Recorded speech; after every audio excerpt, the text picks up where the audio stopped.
નમસ્કાર દર્શક મિત્રો, ગુજરાતમાં હાલમાં જિગ્નેશ મેવાણી અને હર્ષ સંઘવી બંને ખૂબ જ ચર્ચામાં છે. કારણ કે વડગામના ધારાસભ્ય કોંગ્રેસના ધારાસભ્ય જિગ્નેશ મેવાણીએ એક નિવેદન આપ્યું હતું અને કહ્યું હતું કે પોલીસના પટ્ટા ઉતરી જશે, જેને લઈને હર્ષ સંઘવીએ કહ્યું હતું કે સંસ્કાર શીખવાની જરૂર છે, સંસ્કાર હોવા જોઈએ.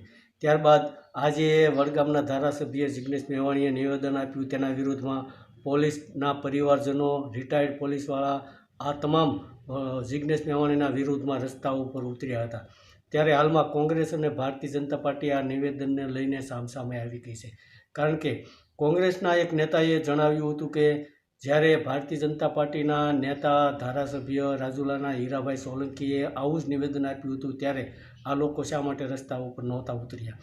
તો જિગ્નેશ મેવાણીએ જે પોલીસની જે વાત કરી છે તે પણ વ્યાજબી છે, કારણ કે પોલીસ દ્વારા વ્યવસ્થિત રીતે કામગીરી કરવામાં નથી આવતી તેવું પણ કોંગ્રેસના નેતાઓએ જણાવ્યું હતું. તો હાલમાં જિગ્નેશ મેવાણી અને હર્ષ સંઘવી આ બંને આજે જિગ્નેશ મેવાણીએ પોલીસના પટ્ટા ઉતરી જશે તે નિવેદનને લઈને ખૂબ જ ચર્ચામાં હોય તેવા હાલમાં સમાચાર મળી રહ્યા છે. ધન્યવાદ દર્શક મિત્રો.